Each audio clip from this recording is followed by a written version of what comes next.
ದೇವರ ಪರಿಶುದ್ಧವಾದ ನಾಮಕ್ಕೆ ಸ್ತೋತ್ರವಾಗಲಿ. ದೇವರು ನಿನ್ನೆದ್ದ ಹಾಗೆ ಇವತ್ತಿರುವ ಹಾಗೆ ನಿತ್ಯ ನಿರಂತರ ನಡೆಯಾಗಿದ್ದಾನೆ. ಆಮೆನ್. ಹಲ್ಲೆಲೂಯಾ. ಚೆನ್ನಾಗಿದ್ದೀರಾ? ಸಂತೋಷವಾಗಿದ್ದೀರಾ? ಆರೋಗ್ಯವಾಗಿದ್ದೀರಾ? ಕ್ರಿಸ್ತನಲ್ಲಿ ಯಾವಾಗ ಹೆಂಗಿರ್ಬೇಕು? ಸಂತೋಷವುಳ್ಳವರಾಗಿ ಇರಬೇಕು. ಆಮೆನ್. ಹಲ್ಲೆಲೂಯಾ. ಈ ವಾರಕ್ಕೆ ಸಂಬಂಧಪಟ್ಟ ಹಾಗೆ ಒಂದು ವಾಕ್ಯವನ್ನು ನಾವು ಓದಿಕೊಳ್ಳೋಣ. ಜ್ಞಾನೋಕ್ತಿಗಳು 11ನೇ ಅಧ್ಯಾಯ 14ನೇ ವಚನ. ಜ್ಞಾನೋಕ್ತಿಗಳು ಬರೆದಂತ ಪುಸ್ತಕ 11ನೇ ಅಧ್ಯಾಯ 14ನೇ ವಚನ. ಉಚಿತಾಲೋಚನೆ ಇಲ್ಲದ ಕಡೆ ಪ್ರಜೆಯು ಬಿದ್ದು ಹೋಗುವುದು, ಬಹು ಸುಮಂತ್ರಿಗಳು ಇರುವಲ್ಲಿ ಸುರಕ್ಷಣೆ ಇರುವುದು. ಆಮೆನ್. ಹಲ್ಲೆಲೂಯಾ. ಸೊ ಒಳ್ಳೆ ಆಲೋಚನೆ ಇಲ್ಲದ ಕಡೆ ಜನರು ಏನಾಗ್ತಾರೆ? ಬಿದ್ದು ಹೋಗ್ತಾರೆ. ಓಕೆ, ಅರ್ಥ ಆಗ್ತಾ ಇದೆಯಾ ನಿಮಗೆ?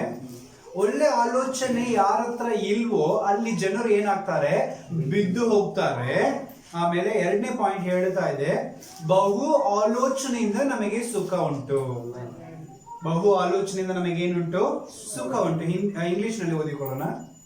The lack of guidance a nation falls, but victory is won through many advisors. So many advisors, amen, victory. Hallelujah. ಅರ್ಥ ಆಗ್ತದಲ್ಲ? ಸೊ ನಮ್ಮ ಒಂದು ಆಲೋಚನೆ ಇಲ್ಲದೆ ನಾವು ಮಾಡುವಂತ ಎಲ್ಲಾ ಕೆಲಸದಲ್ಲಿ ನಾವೇನಾಗ್ತೇವೆ? ಬಿದ್ದು ಹೋಗ್ಬಿಡುತ್ತೇವೆ. ಒಂದು ಕೆಲಸ ಮಾಡ್ತೀವಿ ಅಂದ್ರೆ ನಮಗೆ ಏನ್ ಬೇಕು? ಆಲೋಚನೆ ಬೇಕು. ಆಲೋಚನೆ ಇಲ್ಲದೆ ನಾವು ಕೆಲಸದಲ್ಲಿ ಕೈ ಹಾಕಿದ್ರೆ ಏನಾಗ್ತೇವೆ? ಬಿದ್ದು ಹೋಗ್ತೇವೆ. ಹಲ್ಲೆಲೂಯಾ. ಒಂದು ಮಗುವನ್ನ ಎಳೆಬೇಕಂದ್ರೆ ಅದಕ್ಕೆ ಏನ್ ಬೇಕು? ನಮಗೆ ಒಂದು ಆಲೋಚನೆ ಬೇಕು ಇಲ್ವಾ? 9 ತಿಂಗಳ ಕಾಲಗಳು ನಾವು ಹೆಂಗಿರ್ಬೇಕು, ಹೇಗ್ ಬೆಳಿಬೇಕು, ಹೆಂಗ್ ಕುಂದಿರ್ಬೇಕು, ಏನ್ ಊಟ ಮಾಡ್ಬೇಕು, ಸೊ ಹೆರಿಗೆ ಸಮಯದಲ್ಲಿ ಹಿಂಗೆಲ್ಲ ಅನುಭವ ಆಗುತ್ತೆ. ಇದೆಲ್ಲವನ್ನ ನಾವ್ ಏನ್ ಮಾಡ್ಬೇಕು? ತಿಳಿದುಕೊಂಡವರಾಗಿರ್ಬೇಕು. ಆಮೇನ್. ಹಲ್ಲೆಲೂಯಾ. ಇದು ನಾವು ಹಾಗೆ ತಿಳಿದುಕೊಳ್ಳಿಕ್ಕೆ ಆಗೋಂಗಿಲ್ಲ ಪ್ರಿಯರು. ಒಂದು ಅಡ್ವೈಸರ್ ನಮಗೆ ಬೇಕು. ಹಲ್ಲೆಲೂಯಾ. ಸೊ ಅಡ್ವೈಸರ್ ಇಲ್ಲದೆ ನಾವು ಏನು ಮಾಡ್ಲಿಕ್ಕೆ ಸಾಧ್ಯ ಇಲ್ಲ. ಆಮೆನ್. ಹಲ್ಲೆಲೂಯಾ. ಸೊ ಆದ ಕಾರಣ ವಾಕ್ಯದ ಪ್ರಕಾರ ಅಡ್ವೈಸರ್ ಇಲ್ಲದೆ ನಾವು ಎಲ್ಲಿ ಹೋಗಿ ಕೆಲಸ ಮಾಡ್ತೀವೋ ಅಲ್ಲಿ ನಾವೇನಾಗ್ತೇವೆ? ಬಿದ್ದು ಹೋಗ್ತೇವೆ. ಹಲ್ಲೆಲೂಯಾ. ಆದ್ರೆ ಬಹು ಮಂದಿಯ ಆಲೋಚನೆಯೊಂದಿಗೆ ನಾವು ಮುಂದೆ ಹೋಗೋದಾಗಿದ್ರೆ ಜಯವು, ಸುಖವು ನಮಗೆ ಖಂಡಿತವಾಗಿಯೂ ಸಿಕ್ಕೇ ಸಿಗುತ್ತೆ. ಆಮೆನ್. ಹಲ್ಲೆಲೂಯಾ. ಸೊ ನಮಗೆ ಹೆಚ್ಚಿನ ಒಂದು ಸುಖ ಬರಬೇಕಂದ್ರೆ, ಹೆಚ್ಚಿನ ಒಂದು ಒಂದು ಮೇಲುಗಳು ಬರಬೇಕಂದ್ರೆ ನಮ್ಮ ಜೀವಿತದಲ್ಲಿ ಏನಿರಬೇಕು? So many advices. ಒಂದಕ್ಕಿಂತ 4 ಮಂದಿ ಹತ್ರ ಕೇಳೋದು ತಪ್ಪಿಲ್ಲ. ಅರ್ಥ ಆಗ್ತಾ ಇದೆಯಾ ನಾನು ಹೇಳೋದು? ಸೊ 4 ಮಂದಿ ಹತ್ರ ಆಲೋಚನೆ ಕೇಳಿ ತೀರ್ಮಾನ ನಾವು ತಗೋಬೇಕು. ಆಮೇಲೆ ಹಲ್ಲೆಲೂಯಾ. ಅರ್ಥ ಆಲೋಚನೆ ಖಂಡಿತವಾಗಿ ಕೇಳಬೇಕು. ನಮ್ಮ ಜೀವಿತದಲ್ಲಿ ಖಂಡಿತವಾಗಿಯೂ ಅನುಭವಸ್ಥರ ಸಂಗಡ ಒಂದು 4 ಮಂದಿ ಹತ್ರ ಏನ್ ಮಾಡ್ಬೇಕು? ನಾವು ಆಲೋಚನೆ ಕೇಳಬೇಕು. ಆಲೋಚನೆ ಕೇಳಿದ್ರೆ ಮಾತ್ರ ಅದರಿಂದ ನಮಗೆ ಜಯ, ವಿಕ್ಟರಿ, ಸುಖ ಸಿಗೋದು. ಹಲ್ಲೆಲೂಯಾ. ಸೊ ಆಲೋಚನೆ ಇಲ್ಲದೆ ನಾವು ಮುಂದೆ ಹೋದ್ರೆ ಖಂಡಿತವಾಗಿ ಬಿದ್ದು ಹೋಗ್ತೇವೆ. ಅಂದ್ರೆ ದಾರಿನೇ ಗೊತ್ತಿಲ್ಲದೆ ಒಂದು ಮನೆನ ಹೊಡಿಲಿಕ್ಕೆ ಸಾಧ್ಯ ಇಲ್ಲ. ಮನೆ ಗೊತ್ತಾಗ್ಬೇಕಂದ್ರೆ ನಮಗೆ ಏನಾಗಿರ್ಬೇಕು? ಆಲ್ರೆಡಿ ಒಂದು ಅಟ್ಲೀಸ್ಟ್ ಒಂದು ಅಡ್ರೆಸ್ ಅಲ್ಲಿ ಇರ್ಬೇಕು. ಅಡ್ರೆಸ್ ಕೊಡ್ಲಿಕ್ಕೆ ಒಬ್ರು ಇರ್ಬೇಕು. ಆ ಅಡ್ರೆಸ್ ಹೋಗಿ ಸೇರ್ಬೇಕಂದ್ರೆ ಒಂದು 4 ಮಂದಿ ಹತ್ರ ದಾರಿಲಿ ಏನ್ ಮಾಡ್ಬೇಕು? ನಾವು ಕೇಳಲೇಬೇಕು. ಇಲ್ಲ ನನಗೆ ಗೊತ್ತು, ನಾ ಹಿಂಗೆ ಹೋಗ್ಬೋದು, ಹಂಗೆ ಗೆಸ್ಟ್ ನಲ್ಲಿ ಹೋದ್ರೆ ಎಲ್ಲೋ ಒಂದು ಕಾಡಿಗೆ ಹೋಗಿ ಸೇರ್ಬೇಕು ನಾವು. ಆಮೇಲೆ ಹಲ್ಲೆಲೂಯಾ. ಸೊ ಖಂಡಿತವಾಗಿ ಏನ್ ಮಾಡ್ಬೇಕು? 4 ಮಂದಿ ಹತ್ರ ಆಲೋಚನೆ ತಗೊಳ್ಳೇಬೇಕು. ಆಮೇಲೆ ಹಲ್ಲೆಲೂಯಾ. ಸೊ ಆ ಆಲೋಚನೆಗಳಿಂದಲೇ ನಮಗೆ ಏನ್ ಸಿಗೋದು? ಸುಖ. ಯಾಕಂದ್ರೆ ಒಬ್ಬರಿಗಿಂತ ಒಬ್ಬರದ್ದು ಮೇಲಿರುತ್ತೆ. ಓಕೆ, ಕಂಟಿನ್ಯೂ ಮಾಡೋಣ. ಜ್ಞಾನೋಕ್ತಿಗಳು 15ನೇ ಅಧ್ಯಾಯ 22ನೇ ವಚನ. 15:22. ಯೋಚನೆ ಹೇಳುವವರಿಲ್ಲದೆ ಉದ್ದೇಶಗಳು ನೆರವೇರುವು. ಯೋಚನೆಗಳು ಹೇಳುವವರು ಇಲ್ಲದೆ ಉದ್ದೇಶಗಳು ನೆರವೇರೋದೇ ಇಲ್ಲ. ಆಮೇಲೆ ಅರ್ಥ ಆಗ್ತಾ ಇದೆಯಾ? ಕಂಟಿನ್ಯೂ ಮಾಡಿ. ಬಹು ಮಂದಿ ಆಲೋಚನಾ ಪರರಿರುವಲ್ಲಿ ಹಾ ಈಡೇರುವವು. ಆಮೇಲೆ ಹಲ್ಲೆಲೂಯಾ. ಯೋಚನೆ ಎಲ್ಲಿ ಇಲ್ವೋ ಅಲ್ಲಿ ಕಾರ್ಯಗಳು ಉದ್ಧಾರ ಆಗೋದೇ ಇಲ್ಲ. ಒಂದು ಮನೆ ಕಟ್ಟಬೇಕಂದ್ರು ಖಂಡಿತವಾಗಿ ಒಂದು ಮೇಸ್ತ್ರಿ ಸಹಾಯ ಬೇಕೇ ಬೇಕು. ನನಗೆ ಬರುತ್ತೆ ಬಿಡು ಅಂತ ಹೇಳಿ ಕಲ್ಲು ಸಿಮೆಂಟ್ ಮಣ್ಣಿದ್ರೆ ಸಾಕು, ಮನೆ ಕಟ್ಟಬಿಡ್ತೀನಿ ಅಂದ್ರೆ ಕಟ್ಲಿಕ್ಕೆ ಆಗತ್ತಾ? ಆಮೇಲೆ ಹಲ್ಲೆಲೂಯಾ.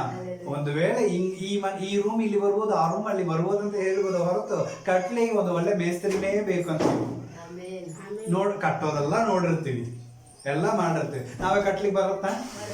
ಆಗೋದಿಲ್ಲ. ಆಲೋಚನೆ ಬೇಕು.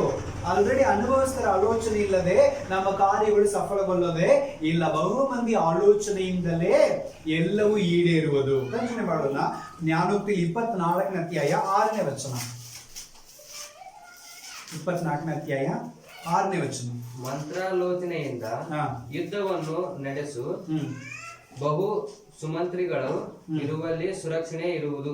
ಬಹು ಆಲೋಚನೆ ಇರುವಲ್ಲಿ ಸುರಕ್ಷಿತವು ಉಂಟು. ಆಮೇಲೆ ಹಲ್ಲೆಲೂಯಾ. ಆದ ಕಾರಣ ಆಲೋಚನೆ ಕೇಳಿಗೆ ಮುಜುಗರ ಪಡಬೇಡಿ. ಚಿಕ್ಕವರು ದೊಡ್ಡವರಂತ ನೋಡಬೇಡಿ. ಹಲ್ಲೆಲೂಯಾ. ಅವರು ಅನುಭವಸ್ಥರಾಗಿದ್ರೆ ಸಾಕು. ಹಲ್ಲೆಲೂಯಾ. ಆ ಫೀಲ್ಡ್ ನಲ್ಲಿ ಅವರು ಅನುಭವಸ್ಥರಾಗಿದ್ರೆ ಸಾಕು. ಹಲ್ಲೆಲೂಯಾ. ಅವರೇ ಬೇಡ, ನನ್ನ ಪೋಸ್ಟಿಂಗ್ ದೊಡ್ಡದಿದೆ, ಅವ್ರು ನನ್ನ ಕೈ ಕೆಳಗದಾರ, ಅವ್ರತ್ರ ಯಾಕೆ ನಾನು ಕೇಳಬೇಕು? ಆಮೇಲೆ ಹಲ್ಲೆಲೂಯಾ. ನೀನ್ ವಹಿಸ್ಬೇಕಂದ್ರೆ ದೊಡ್ಡದಿರ್ಬೋದು, ಆದ್ರೆ ಆ ಫೀಲ್ಡ್ ನಲ್ಲಿ ಅವ್ರದ್ದು ಎಕ್ಸ್ಪೀರಿಯನ್ಸ್ ಜಾಸ್ತಿ ಇದೆ.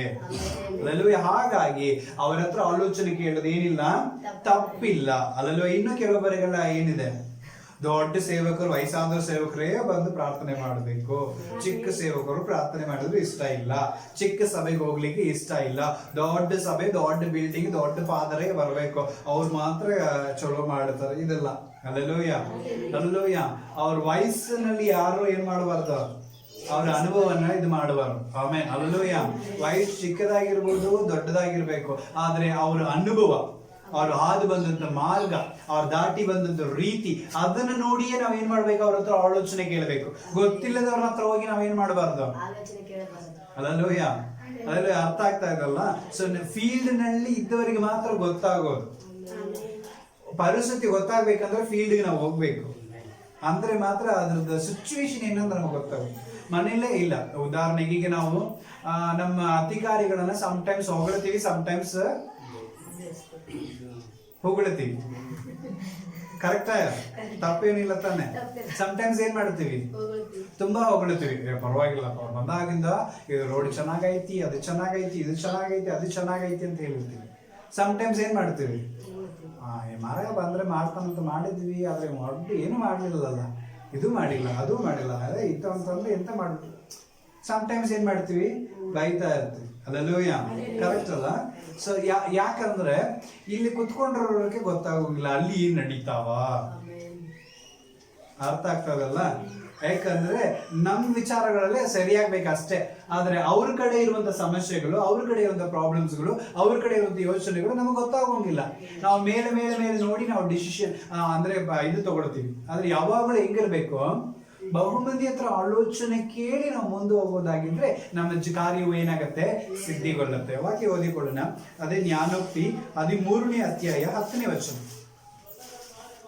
13ನೇ ಅಧ್ಯಾಯ 10ನೇ ವಚನ. ಗರ್ವದಿಂದ ಕಲಹ ಮಾತ್ರ ಬರುತ್ತದೆ, ಗರ್ವದಿಂದ ಕಲಹ ಮಾತ್ರ ಬರುತ್ತದೆ, ಒಳ್ಳೆಯ ಸಲಹೆ ಹೊಂದಿದವರಿಗೆ ಜ್ಞಾನವಿದೆ. ಆಮೇಲೆ ಒಳ್ಳೆಯ ಸಲಹೆ ಹೊಂದಿದವರಿಗೆ ಜ್ಞಾನ ಇದೆ. ಗರ್ವದಿಂದ ಏನ್ ಬರುತ್ತೆ, ಜಗಳ ಬರುತ್ತೆ. ಗರ್ವ ಅನ್ನೋದು ಏನು, ಸೊಕ್ಕು. ನಮ್ಮ ಭಾಷೆಯಲ್ಲಿ ಇರೋದಾಗಿತ್ತು. ಗರ್ವ ಅಂದ್ರೆ ಏನು, ಸೊಕ್ಕು. ಎಷ್ಟು ಸೊಕ್ಕು ನೋಡು, ಇನ್ನು ಸೊಕ್ಕಿಗೆ ಇನ್ನೊಬ್ರು ಎಷ್ಟು ಕೊಬ್ಬು ನೋಡು ಅಂತಾರೆ. ಆಮೇಲೆ ಹಲ್ಲೆಲೂಯಾ. ಹೌದಲ್ರಿ?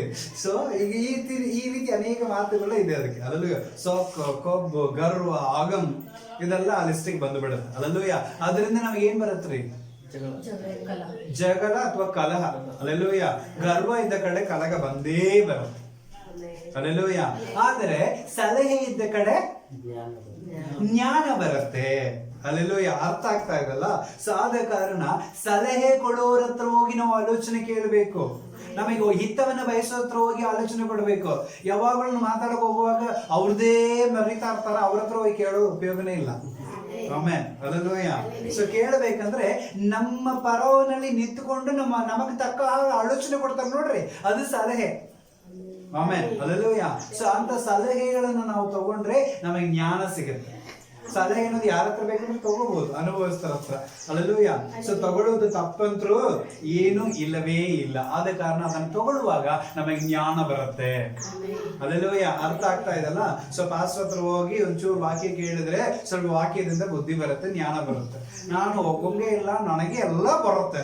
ಇದೇನ್ ದೇವ್ರ ಪಾಸ್ಟರ್ ಮಾತ್ರ ಹುಟ್ಟಿಸಿದವನ್ನ, ಪಾಸ್ಟರ್ ಮಾತ್ರ ಬೈಬಲ್ ಅದಾವನ್ನ, ನನ್ನ ಹತ್ರ ಅದಾವ ಬಿಡು, ನನಗೂ ಗೊತ್ತೈತಿ ಬಿಡು ಅಂತ ಹೇಳಿ ನೀನೇ ಕೂತ್ಕೊಂಡು ನೀನೇ ಹೋದ್ರೆ ಜ್ಞಾನ ಬರುತ್ತಾ? ಹಲ್ಲೆಲೂಯಾ. ಒಬ್ಬರ ಸಹಾಯವಿಲ್ಲದೆ ನಾವು ಏನು ಪಡ್ಕೊಳ್ಳೋಕೆ ಆಗೋಂಗಿಲ್ಲ. ಕೆಳಗೆ ಬಿದ್ದು ಎಬಸ್ಲಿ ಇನ್ನೊಬ್ಬರು ಬೇಕು ಅಂತ ದೇವರ ವಾಕ್ಯ ಇದೆ. ಹಲ್ಲೆಲೂಯಾ. ಅದಕ್ಕೆ ಸೇವೆ ಕಳಿಸುವಾಗ ದೇವರು ಯಾರು ಮಾಡಿದ್ರು? ನೀನು ಒಬ್ಬನೇ ಹೋಗು, ಒಬ್ಬನೇ ಇದ್ದು ಬಿಡು ಅಂತ ಕಳಿಸ್ಲಿಲ್ಲ ಎಲ್ಲಿನೋ. ಆಮೇಲೆ ಹಲ್ಲೆಲೂಯಾ. ಇಬ್ಬರಿಬ್ರಾಗಿ ಹೋಗ್ರಿ. ಯಾಕಂದ್ರೆ ಒಬ್ಬರು ಬಿದ್ರೆ ಇನ್ನೊಬ್ರು ಏನ್ ಮಾಡ್ಬೇಕು? ಎಬ್ಬಿಸ್ಬೇಕು. ಹಾಗಾಗಿ ಇಬ್ಬರಿಬ್ರಾಗಿ ಹೋಗ್ರಿ ಅಂತ ದೇವರು ಹೇಳಿದ್ರು. ಹಲ್ಲೆಲೂಯಾ. ಒಬ್ಬರನ್ನೊಬ್ರು ಏನ್ ಮಾಡ್ರಿ? ಪ್ರೀತಿಸ್ರಿ, ಕರುಣಿಸ್ರಿ, ಕಾಳಜಿ ಮಾಡ್ರಿ ಅಂತ ಹೇಳಿದ. ಹಲ್ಲೆಲೂಯಾ. ಅರ್ಥ ಆಯ್ತಲ್ಲ? ಯಾಕಂದ್ರೆ ಸಮ್ಟೈಮ್ಸ್ ನನ್ನ ಬೆನ್ನಿಗೆ ನನ್ನ ಕೈ ಹೋಗಿಲ್ಲ, ಇನ್ನೊಬ್ರ ಕೈ ಬರ್ಬೇಕಾಗತ್ತೆ. ಹಲ್ಲೆಲೂಯಾ. ನನ್ನ ಕಣ್ಣು ದೂರನ ನಾನು ನೋಡಿ ತೆಗಿಲಿಕ್ಕೆ ಬರೋಂಗಿಲ್ಲ, ಇನ್ನೊಬ್ಬರ ಕಣ್ಣು ನಮಗೆ ನೋಡ್ಬೇಕಾಗಿರುತ್ತೆ. ಹಲ್ಲೆಲೂಯಾ. ಅರ್ಥ ಆಗ್ತಾ ಇದಲ್ಲ? ಹಾಗಾಗಿ ನನಗೆ ಯಾರ್ದು ಸಲಹೆ ಬೇಕಾಗಿಲ್ಲ, ನಾನೇ ಬೆಳೆದು ಬಿಡ್ತೀನಿ ಅಂದ್ರೆ ಸಾಧ್ಯ ಇಲ್ಲ. ಆಮೇಲೆ ಹಲ್ಲೆಲೂಯಾ. ಸೊ 4 ಮಂದಿಯ ಸಲಹೆ ನಮಗೆ ಬೇಕು. ಒಳ್ಳೆ ಸಲಹೆ ಕೊಡೋರಿಂದ ನಮಗೆ ಏನ್ ಬರುತ್ತೆ? ಜ್ಞಾನ ಬರುತ್ತೆ. ಕೆಟ್ಟ ಸಲಹೆ ಕೊಡೋರು ಇರ್ತಾರೆ, ಅವ್ರ ಹತ್ರ ಹೋಗ್ಬಿಡ್ಬೇಡ್ರಿ. ಪಾಸ್ಟ್ ಆಲೋಚನೆ ಕೇಳ ಅಂತ ಹೇಳಿ ಮತ್ತೆ ಎಲ್ಲ ಡಬಲ್ ಕೆಲಸ ಮಾಡೋ ಹತ್ರ ಹೋಗಿ ನಿಂತು ಬಿಡ್ಬೇಡ್ರಿ. ಒಳ್ಳೆ ಸಲಹೆ ಕೊಡೋರ ಹತ್ರ ಹೋಗಿ ನಾವೇನ್ ಮಾಡ್ಬೇಕು? ಆಲೋಚನೆ ಕೇಳೋರಾಗಿ ಇರ್ಬೇಕು. ಅದುವೇ ನಮಗೆ ಜ್ಞಾನ. ಅದೇ ಜ್ಞಾನೋಕ್ತಿಗಳು 19ನೇ ಅಧ್ಯಾಯ 20ನೇ ವಚನ 20. ಬುದ್ಧಿವಾದವನ್ನು ಕೇಳು, ಬುದ್ಧಿವಾದವನ್ನು ಕೇಳು, ಉಪದೇಶವನ್ನ ಆಲಿಸು, ಮುಂದೆ ಜ್ಞಾನಿಯಾಗುವಿ. ಆಮೆನ್. ಉಪದೇಶವನ್ನ ಏನ್ ಮಾಡು ನೀನು? ಕೇಳು. ಆಲೋಚನೆ ಏನ್ ಮಾಡು ನೀನು? ಅಂಗೀಕರಿಸು. ಆಗ ನೀನ್ ಮುಂದೆ ಏನಾಗ್ತಿ? ಜ್ಞಾನಿ ಆಗ್ತಿ. ಏಕ್ದಮ್ ತಗೊಂಡ ತಕ್ಷಣ ನೀನ್ ಬುದ್ಧಿವಂತನ ಆಗ್ಬಿಡೋಂಗಿಲ್ಲ. ಹಲ್ಲೆಲೂಯಾ. ಅರ್ಥ ಆಗ್ತದಲ್ಲ? ಸೊ ಬುದ್ಧಿವಂತನ ಆಗ್ಬೇಕಂದ್ರೆ ಇನ್ನೊಬ್ರು ಹೇಳೋದನ್ನ ಕೇಳಬೇಕು. ಉದಾಹರಣೆಗೆ ಶಾಲೆಗೆ ಮಕ್ಕಳನ್ನ ಯಾಕೆ ಕಳಿಸ್ತೀವಿ? ಶಾಣ್ಯರಾಗ್ಲಿ ಅಂತ ಕಳಿಸ್ತೀವಿ, ಕರೆಕ್ಟಾ? ಹಲ್ಲೆಲೂಯಾ. ಸೊ ಅಲ್ಲಿ ಹೋಗಿ ಏನ್ ಮಾಡ್ಬೇಕು?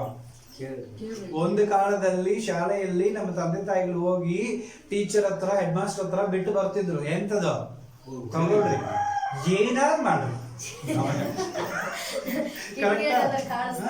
ಏನ ಮಾಡ್ರಿ, ಒಟ್ಟ ಬುದ್ಧಿ ಬಂದ್ರೆ ಸಾಕು, ವಿದ್ಯೆ ಬಂದ್ರೆ ಸಾಕು ಅಂತ ಹೇಳಿ ಬಿಟ್ಟು ಬಂದಿದ್ರು.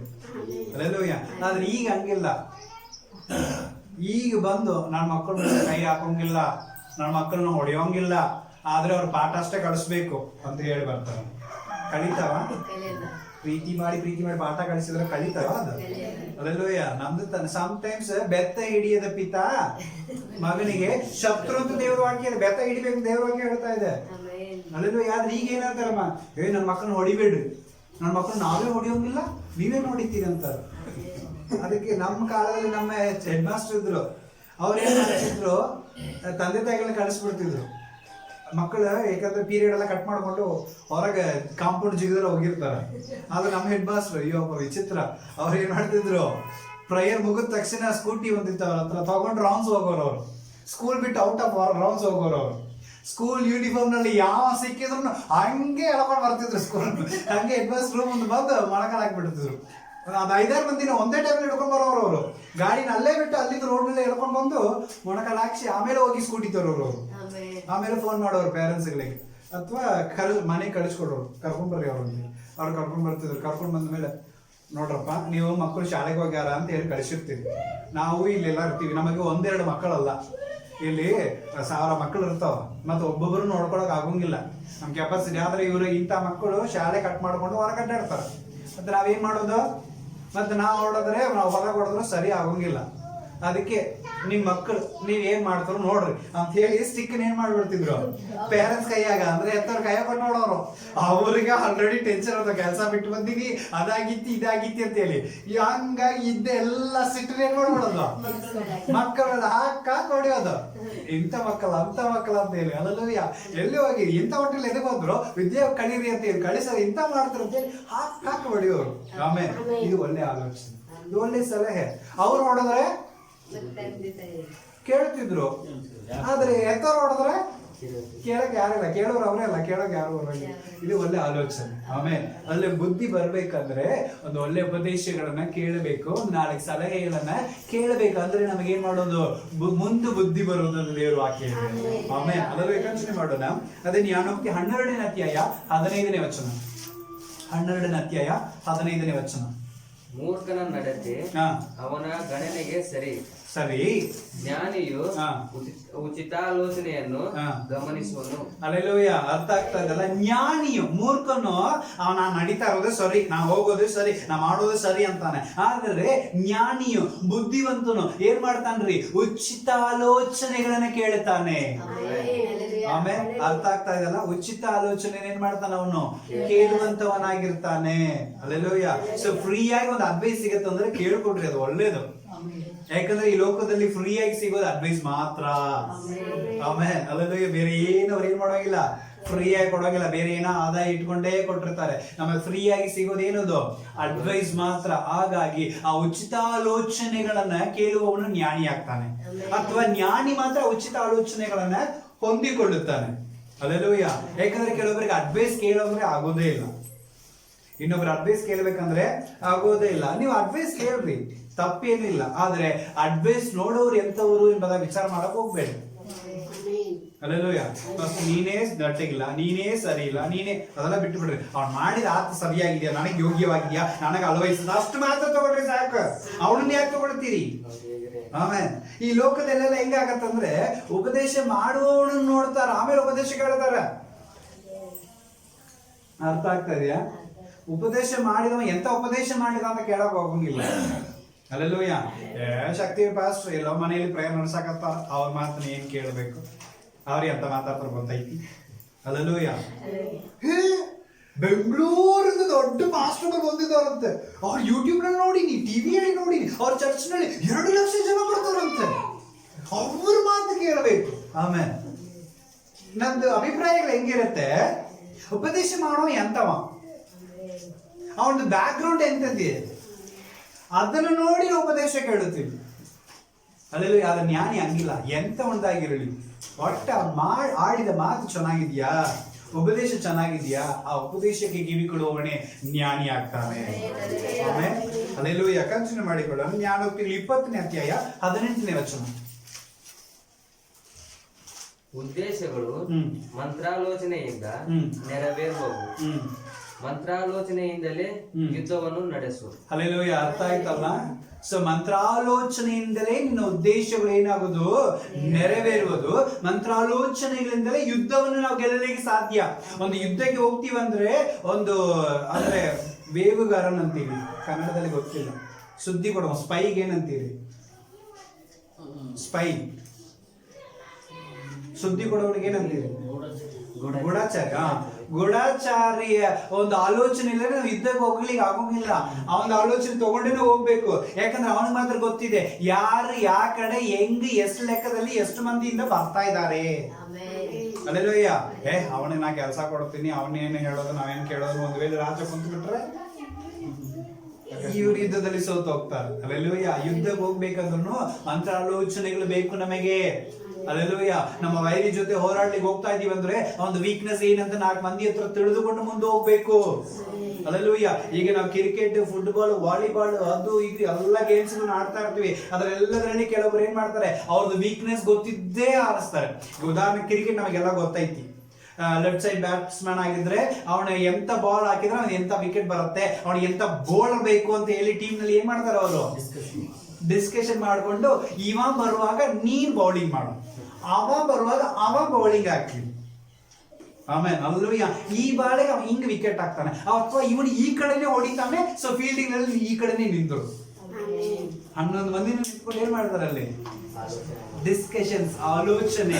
ಒಬ್ಬೊಬ್ರು ಆಲೋಚನೆ ಏನ್ ಮಾಡ್ಬೇಕು, ಒಂದು ವೇಳೆ ಎಲ್ಲ ಓಕೆ ಇವ್ ಹಿಂಗೆ ಹೊಡಿತಾನೆ, ಹಿಂಗೆ ನಿಂದ್ರತ ನನಗೆ ನೋಡೋಣ, ಅಲ್ಲಿ ನಿಂತಿರ್ತೀನಿ, ಅಲ್ಲೇ ಬರ್ತೀನಿ ಅಂತ ಹೇಳಿ ಹೋದ್ರೆ ಎಲ್ಲ 4, 6 ಅವ ಗೆದ್ದು ಹೋಗ್ಬಿಡ್ತಾನೆ. ಆಮೇಲೆ ಹಾಗಾಗಿ ನಾವ್ ಎಲ್ಲಿ ಹೋಗ್ಬೇಕಂದ್ರು ಆಲೋಚನೆ ಇಲ್ಲದೆ ಮುಂದೆ ಹೋಗಬಾರದು. ಅಲ್ಲೆಲ್ಲೂಯ್ಯ. ನಮ್ಮ ಗುರಿ ಏನು, ಸೋಲಿಸ್ಬೇಕು, ನಾವು ಜಯ ಹೊಂದಬೇಕು, ವಿಕೆಟ್ ತಗೋಬೇಕು, ಗೋಲ್ ಬರ್ಬೇಕು, ಅದೇ ತಾನೆ.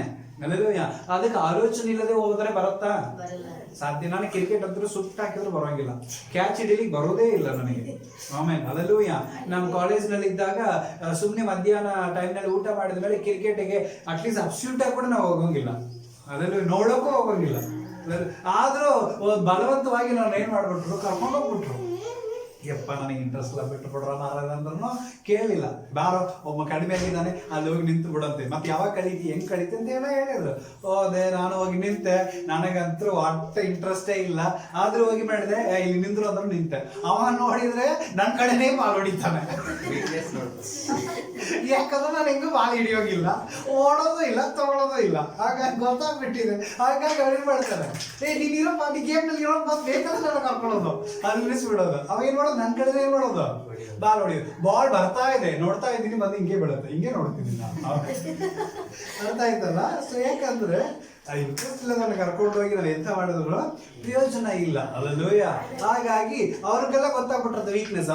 ಶಕ್ತಿ ಇದಾನ, ಅವನ ಹತ್ರ ಹೊಡಿ, ಏನಾಗೋಗಿಲ್ಲ, ಅವ್ನು ತಗೊಳೋದಿಲ್ಲ, ಬಾಲ್ ಹಿಡಿಯೋದು ಇಲ್ಲ, ನಮ್ಮ ಫೋರೇ ಅದು ಅಂತ ಹೇಳಿ ಹೊಡಿತಾರೆ. ಅಲ್ಲೆಲೂಯ. ಯಾಕಂದ್ರೆ ಆಲೋಚನೆ ಮಾಡ್ಕೊಂಡಿರ್ತಾರೆ. ಸೊ ಅದೇ ಪ್ರಕಾರ ನಮ್ಮ ಜೀವಿತದಲ್ಲಿ ನಾವು ಎಲ್ಲಿ ಹೋಗ್ಬೇಕಂದ್ರು ಆಲೋಚನೆ ಇಲ್ಲದೆ ಮುಂದೆ ಹೋಗಬಾರದು. ಅಲ್ಲೆಲ್ಲೂ ಏನ್ ಕೆಲಸಕ್ಕೆ ಹೋಗ್ಬೇಕಂದ್ರು ಅಟ್ಲೀಸ್ಟ್ ಒಂದು ಸೇವಕರಿಗಾಗದು ಒಂದು ಮಾತು ಹೇಳಿ ಆಲೋಚನೆ ತಗೊಂಡು ಹೋಗೋದು ಉತ್ತಮ. ಆಮೇಲೆ ಅಲ್ಲೆಲ್ಲೂಯ.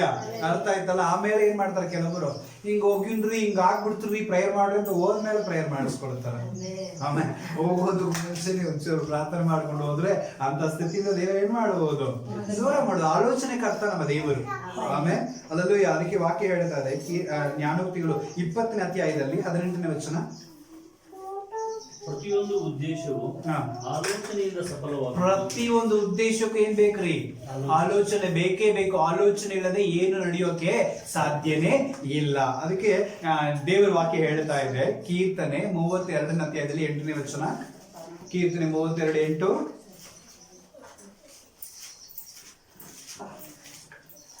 ನಾನು ನಿನಗೆ ಉಪದೇಶಿಸಿ ನೀನು ನಡಿಬೇಕಾಗಿರುವ ದಾರಿಯನ್ನು ತೋರಿಸ್ತೇನೆ, ನಾನು ನಿನ್ನನ್ನು ಕಟಾಕ್ಷಿಸಿ ನಿನಗೆ ಆಲೋಚನೆ ಹೇಳುವೆನು ಎಂಬುದಾಗಿ ದೇವರ ವಾಕ್ಯ ಇದೆ. ಆಮೇಲೆ ಅಲ್ಲೆಲೂಯ. ಸೊ ದೇವರು ನಮ್ಮನ್ನು ಉಪದೇಶಿಸಿ ಏನ್ ಮಾಡ್ತಾನೆ, ನಮ್ಮನ್ನ ನಡೆಸುತ್ತಾನೆ.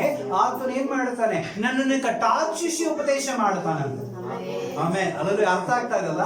ಮನುಷ್ಯನಾದ್ರೂ ಕೂಡ ನಮ್ಮ ಪರಿಸ್ಥಿತಿ ನಾವು ಏನ್ ಹೇಳ್ತೀವೋ ಅದನ್ನ ತಗೊಂಡು ಏನ್ ಮಾಡ್ಬೋದು, ಆಲೋಚನೆ ಕೊಡಬಹುದು. ಆದ್ರೆ ದೇವರು ಹಂಗಿಲ್ಲ, ನಮ್ಮನ್ನ ಕಟಾಕ್ಷಿಸಿ, ನಮ್ಮನ್ನ ಇಲ್ಲಿವರೆಗೆ ನಮ್ಮ ಮೇಲೆ ಕಣ್ಣಿಟ್ಟು ನಮ್ಮನ್ನು ದೃಷ್ಟಿಸಿ ನಮ್ಮನ್ನು ನೋಡಿ, ನಾವು ಆದ ಬಂದ ಮಾರ್ಗಗಳೆಲ್ಲ ನೋಡಿ ನಮಗೆ ದೇವರ ಆಲೋಚನೆ ಕೊಡುವಂತವನಾಗಿದ್ದಾನೆ. ಆಮೇಲೆ ಅಲ್ಲೆಲೂಯ. ಸೊ ದೇವರ ಆಲೋಚನೆ ಶ್ರೇಷ್ಠ. ಅಲ್ಲೆಲೂಯ. ಅದಕ್ಕೆ ದಾವೀದನು ಎಲ್ಲಿ ಹೋದ್ರು ವಾಕ್ಯ ಹೇಳ್ತಾ ಇದೆ, ನನ್ನ ದೇವರಾದ ಯೆಹೋವನನ್ನು ಎದುರಿಗೆ ಇಟ್ಟುಕೊಂಡಿದ್ದೆ. ಆಮೇಲೆ ಅಲ್ಲೆಲೂಯ. ಐ ಥಿಂಕ್ ಕೀರ್ತನೆ 73:25 ಅನ್ಸುತ್ತೆ, 24-25. ಕೀರ್ತನೆ 73:24-25. ನಿನ್ನ ಚಿತ್ತವನ್ನು ತಿಳಿಯಪಡಿಸು, ನನ್ನನ್ನು ನಡೆಸಿ, ತರುವಾಯ ಮಹಿಮೆಯನ್ನು ಸೇರಿಕೊಳ್ಳುವಿ. ಪರಲೋಕದಲ್ಲಿ ನನಗೆ ನೀನಿಲ್ಲದೆ ಮತ್ತಾರು ಅವಶ್ಯ. ಆಮೇಲೆ ಅಲ್ಲೆಲೂಯ. ಅರ್ಥ ಆಯ್ತಲ್ಲ? ಸೊ ನಿನ್ನ ಚಿತ್ತದಂತೆ, ನಿನ್ನ ಆಲೋಚನೆಯಂತೆ ನನ್ನನ್ನ ನಡೆಸು, ಪರಲೋಕದಲ್ಲಿ ನೀನೇ ಎಲ್ಲದಕ್ಕೂ ಯೋಗ್ಯನು. ಅಲ್ಲೆಲೂಯ. ತರುವಾಯ ನನ್ನ ಎಲ್ಲಿ ಕರ್ಕೊಂಡು ಹೋಗ್ತಿ, ಮಹಿಮೆಯಲ್ಲಿ ಸೇರಿಸುವವನು ನೀನೇ. ಕರೆಕ್ಟಾ? ಪರಲೋಕಕ್ಕೆ ಹೋಗ್ಬೇಕಂದ್ರೆ ಯಾರ ಆಲೋಚನೆ ಬೇಕು, ಯೇಸು ಕ್ರಿಸ್ತನ ಆಲೋಚನೆ ಬೇಕೇ ಬೇಕು. ಯೇಸು ಕ್ರಿಸ್ತನ ಇಲ್ಲದೆ ನಾವು ಪರಲೋಕವನ್ನು ನೋಡ್ಲಿಕ್ಕೆ ಸಾಧ್ಯನೇ ಇಲ್ಲ. ಅಲ್ಲೆಲೂಯ. ಸೊ ನಾವು ಪರಲೋಕ ರಾಜ್ಯದ ಒಳಗೆ ಹೋಗ್ಬೇಕಂದ್ರೆ ಆತನ ರಕ್ತದಿಂದ ನಾವೇನ್ ಮಾಡಿರ್ಬೇಕು, ತೊಳೆಯಲ್ಪಟ್ಟಿರಬೇಕು. ಆಮೇಲೆ ಅಲ್ಲೆಲೂಯ, ಅಲ್ಲೆಲೂಯ. ಸೊ ಆದ ಕಾರಣ ದೇವರ ಸಮ್ಮುಖದಲ್ಲಿ ಯಾವಾಗ ನಾವೇನ್ ಮಾಡ್ಬೇಕು, ದೇವರ ಆಲೋಚನೆ ಹೊಂದಿಕೊಳ್ಳಬೇಕು. ಯಾಕಂದ್ರೆ ದೇವರು ನಮ್ಮ ಮೇಲೆ ಕಣ್ಣಿಟ್ಟು ಕಟಾಕ್ಷವಿಟ್ಟು ನಮಗೆ ಆಲೋಚನೆ ಕೊಡುತ್ತಾನೆ. ಆಮೇಲೆ ಅಲ್ಲೆಲೂಯ, ಅಲ್ಲೆಲೂಯ. ಯೋಹಾನ 16ನೇ ಅಧ್ಯಾಯ 13ನೇ ವಚನ. John chapter 16:13. ಯೋಹಾನ 16ನೇ ಅಧ್ಯಾಯ 13ನೇ ವಚನ. Make it fast. ಸತ್ಯದ ಆತ್ಮನು ಬಂದಾಗ ಆತನು ನಿಮ್ಮನ್ನು ನಡೆಸಿಕೊಂಡು ಹೋಗಿ ಸಕಲ ವಿಷಯದಲ್ಲಿ ಸತ್ಯಕ್ಕೆ ಸೇರಿಸುವನು. ಸಕಲ ವಿಧದಲ್ಲಿಯೂ ಸತ್ಯದಲ್ಲಿ ನಿಮ್ಮನ್ನು ಏನ್ ಮಾಡ್ತಾನೆ, ನಡೆಸುತ್ತಾನೆ. ಸತ್ಯದ ಆತ್ಮನು ಬರುವಾಗ ಯೇಸು ಕ್ರಿಸ್ತನು ಹೇಳಿದ್ದಾನೆ, ಸತ್ಯದ ಆತ್ಮನು ನಿಮ್ಮ ಸಂಗಡ ನಾನು ಏನ್ ಮಾಡ್ತೇನೆ, ಕಳಿಸಿಕೊಡುತ್ತೇನೆ. ಅವನು ಬಂದು ನಿಮ್ಮನ್ನು ಎಲ್ಲಾ ಸತ್ಯದಲ್ಲಿ ಏನ್ ಮಾಡ್ತಾನೆ, ನಡೆಸುತ್ತಾನೆ. ಅದೇ ಯೋಹಾನ 14ನೇ ಅಧ್ಯಾಯ 26ನೇ ವಚನ. 14ನೇ ಅಧ್ಯಾಯ 26ನೇ ವಚನ. ಆದರೆ ಆ ಸಹಾಯಕನು ಅಂದರೆ ನನ್ನ ಹೆಸರಿನಲ್ಲಿಯೂ ತಂದೆಯು ಕಳಿಸಿಕೊಡುವ ಪವಿತ್ರಾತ್ಮನೇ ನಿಮಗೆ ಎಲ್ಲವನ್ನು ಉಪದೇಶಿಸಿ ನಾನು ನಿಮಗೆ ಹೇಳುತ್ತೇನೆಲ್ಲ ನಿಮ್ಮ ನೆನಪಿಗೆ ತರುವನು. ನಾನು ನಿಮಗೆ ಹೇಳಿದನೆಲ್ಲವನ್ನು ನಿಮ್ಮ ನೆನಪಿಗೆ ತರುವನು. Amen, hallelujah. ಪರಿಶುದ್ಧ ಆತ್ಮನಿಲ್ಲದೆ ನಾವಿಲ್ಲ. ಅರ್ಥ ಆಗ್ತಾ ಇದೆಲ್ಲ? ಅದರಲ್ಲೂ ಯೇಸು ಕ್ರಿಸ್ತನು ಹೇಳಿದಾನೆ, ನನ್ನ ಸಹಾಯಕನ ಕಳಿಸ್ತೇನೆ. ಅವನು ಬಂದು ಏನ್ ಮಾಡ್ತಾನೆ? ನಿಮ್ಮನ್ನ ಸತ್ಯದಲ್ಲಿ ನಡೆಸುತ್ತಾನೆ. ಇನ್ನೊಂದು ಕಡೆ ಹೇಳ್ತಾನೆ, ಆ ಸಹಾಯಕನು ನಿಮ್ಮನ್ನ ಏನ್ ಮಾಡ್ತಾನೆ? ನಾನು ಹೇಳಿದನೆಲ್ಲವನ್ನು ನಿಮ್ಮ ಜ್ಞಾಪಕಕ್ಕೆ ತರುವನು. ಸಮ್ಟೈಮ್ಸ್ ನಾವೇನ್ ಮಾಡ್ತೇವೆ? ಮನುಷ್ಯನ ಬುದ್ಧಿ ಮರೆತು ಹೋಗೋದು. ಅದು ಉಪಕಾರ ಮಾಡಿದವನು ಫಸ್ಟ್ ಮರೀತೀವಿ. ಅದೆಲ್ಲ ಕೆಟ್ಟದ್ದು ಮಾಡಿದವನ್ನ ಸಾಯೋ ತನಕ ಮರೆಯೋದಿಲ್ಲ. ಅದೆಲ್ಲ ಉಪಕಾರ ಮಾಡಿದವನ್ನ ತಕ್ಷಣ ಮರೆತು ಬಿಡ್ತೀವಿ. ಅದು ಮನುಷ್ಯನ ಬುದ್ಧಿ. ಅದು ದೇವ್ರ ವಾಕ್ಯ ಹೇಳ್ತಾ ಇದೆ, ನಾನು ಸಹಾಯಕನಾಗಿರೋದು ಪರಿಶುದ್ಧಾತ್ಮನ ಏನ್ ಮಾಡ್ತೇನೆ? ನಾನು ಕಳಿಸಿಕೊಡುತ್ತೇನೆ. ಅವಳು ಬಂದು ಏನ್ ಮಾಡ್ತಾನೆ? ನಾನು ಹೇಳಿದ ಎಲ್ಲ ಮಾತುಗಳನ್ನು ರಿಪೀಟ್ ಮಾಡ್ತಾನೆ, ಅಥವಾ ಜ್ಞಾಪಕಕ್ಕೆ ತರ್ತಾನೆ. ರಿಮೈಂಡರ್. ನಮ್ಮ ದೇವರು ನಮಗೆ ಏನಾಗಿದ್ದಾನೆ? ರಿಮೈಂಡ್. ನಾವು ಒಂದು ವೇಳೆ ಮರೆತು ಹೋಗ್ಬಿಡ್ಬೋದು. ಬೆಳಗ್ಗೆ 6 ಗಂಟೆಗೆ ಹೇಳ್ಬೇಕಂತ ಹೇಳಿದ್ರೆ ನಾವೇನ್ ಮಾಡ್ಬಿಡ್ತೀವಿ? ಮರೆತು ಹೋಗಿ 7-8 ಗಂಟೆ ತನಕ ಮಲಗ್ತಾ ಇರ್ತೀವಿ. ಆದರೆ ಪರಿಶುದ್ಧಾತ್ಮನು ಹಾಗಿಲ್ಲ, ನಮಗೆ ರಿಮೈಂಡ್ ಮಾಡುವಂತ ದೇವರಾಗಿದ್ದಾನೆ. ಹಲ್ಲೆಲೂಯಾ. ನಮಗೆ ಜ್ಞಾಪಕಿಸುವಂತ ದೇವರಾಗಿದ್ದಾನೆ. ಒಂದು ವೇಳೆ ನೀವು ಪ್ರಾರ್ಥನೆ ಮಾಡಿ, ದೇವರೇ ನನ್ನ ಸಹಾಯ ಮಾಡಪ್ಪ, ಬೆಳಗ್ಗೆ 6 ಗಂಟೆಗೆ ಏಳಲಿಕ್ಕೆ ಅಂತ ಹೇಳಿ ಮಕ್ಕಳ್ರಿ, 5:55 ನಿದ್ದೆ ಬರೋದೇ ಇಲ್ಲ ನಮಗೆ. ಆಮೇಲೆ ಒದ್ದಾಡ್ಬೇಕು. ಆಮೇಲೆ ಟೈಮ್ ನೋಡು, ಇನ್ನು 5 ನಿಮಿಷ ಇತ್ತಲ್ಲ ಅಂತ ಒದ್ದಾಡ್ಬೇಕು. Hallelujah, hallelujah. ನಿಜವಾಗ್ಲೂ ದೇವರು ಏನ್ ಮಾಡೋಂಗಿಲ್ಲ, ಮರಳಿರ್ಬೇಕು, ಬಿಡೋಗಿಲ್ಲ. ಯಾಕಂದ್ರೆ ಈಸಿ ರಿಮೈಂಡರ್. ಹಲ್ಲೆಲೂಯಾ. ಆತ ನಮಗೆ ಸಹಾಯಕನಾಗಿದ್ದಾನೆ. ಹಲ್ಲೆಲೂಯಾ. ಆತ ನಮಗೆ ಆಲೋಚನೆಕರ್ತನಾಗಿದ್ದಾನೆ. ಹಲ್ಲೆಲೂಯಾ. ಎಲ್ಲವನ್ನು ನಮಗೆ ತಿರುಗಿ ಏನ್ ಮಾಡ್ತಾನೆ? ಜ್ಞಾಪಕ ಮಾಡಿಸಿ ಸತ್ಯದಲ್ಲಿ ನಮ್ಮನ್ನು ನಡೆಸುವಂತ ಆಲೋಚನೆಕರ್ತನಾಗಿದ್ದಾನೆ. ಹಲ್ಲೆಲೂಯಾ. ಅರ್ಥ ಆಗ್ತಾ ಇದಲ್ಲ? ಸೊ ದೇವರ ಆಲೋಚನೆ ತಗೊಂಡು ನಾವೇನ್ ಮಾಡ್ಬೇಕು? ಮುಂದೆ ಹೋಗುವವರಾಗಿ ಇರಬೇಕು. ಕೊನೆಯದಾಗಿ ಒಂದು ವಾಕ್ಯವನ್ನು ನಾವು ಓದಿಕೊಳ್ಳೋಣ. ಯಾಕೋಬನು ಬರೆದಂತ ಪತ್ರಿಕೆ 1ನೇ ಅಧ್ಯಾಯ 19ನೇ ವಚನ. James chapter 1:19. ಯಾಕೋಬನು ಬರೆದಂತ ಪತ್ರಿಕೆ 1ನೇ ಅಧ್ಯಾಯ 19ನೇ ವಚನ. ನನ್ನ ಪ್ರಿಯ ಸಹೋದರರು, ನೀವು ಬಲ್ಲವರು, ಆದರೆ ಪ್ರತಿಯೊಬ್ಬನು ಕಿವಿಗೊಡುವುದರಲ್ಲಿ ತೀವ್ರವಾಗಿಯೂ ಮಾತನಾಡುವುದರಲ್ಲಿ ನಿಧಾನವಾಗಿಯೂ ಇರಲಿ. ಕೋಪಿಸುವುದರಲ್ಲಿಯೂ ನಿಧಾನವಾಗಿರಲಿ. ಆಮೇಲೆ ಇದು ದೇವರು ನಮಗೆ ಕೊಡುವಂತ ಈ ದಿನದ ಆಲೋಚನೆ ಮಾತು. ಪ್ರತಿಯೊಬ್ಬನು ವಾಕ್ಯಗಳನ್ನ ಕೇಳಲಿಕ್ಕೆ, ಅಡ್ವೈಸ್ ಅನ್ನ ಕೇಳಲಿಕ್ಕೆ, ಆಲೋಚನೆ ಕೇಳಲಿಕ್ಕೆ ಮುಂದಿರಬೇಕು, ತೀವ್ರವಾಗಿರ್ಬೇಕು. ದೇವ್ರ ವಾಕ್ಯ ಹೇಳ್ತಾರೆ. ಕಿವಿ ಕೊಡೋದ್ರಲ್ಲಿ ಹೆಂಗಿರ್ರಿ ನೀವು?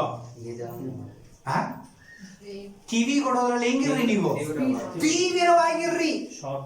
ಅಲ್ಲೆಲ್ಲೋ ಅರ್ಥ ಆಗ್ತಾ? ಇಂಗ್ಲಿಷ್ ಏನಿದೆ?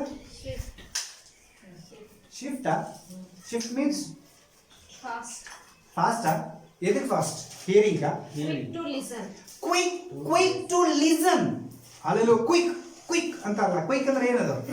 ಫಾಸ್ಟ್ ಆಗಿ ಹೋಗು, ವೇಗವಾಗಿ ಹೋಗು, ಕ್ವಿಕ್ ಆಗಿ ಹೋಗು. ಆಮೇಲೆ ಅಲ್ಲೂ quick to listen. Hallelujah. So ಕೇಳೋದ್ರಲ್ಲಿ, ಗಮನಿಸೋದ್ರಲ್ಲಿ ನೀನು ತೀವ್ರವಾಗಿರು, ಫಾಸ್ಟ್ ಆಗಿರು. ಒಂದು ಮಾತು ಕೇಳಬೇಕಾ? ದೇವರ ವಾಕ್ಯ ಕೇಳಬೇಕಾ? ಆಲೋಚನೆ ಕೇಳಬೇಕಾ? ಮುಂದೆ ಓಡಿ ಹೋಗು ಅದನ್ನು ಕೇಳಲಿಕ್ಕೆ.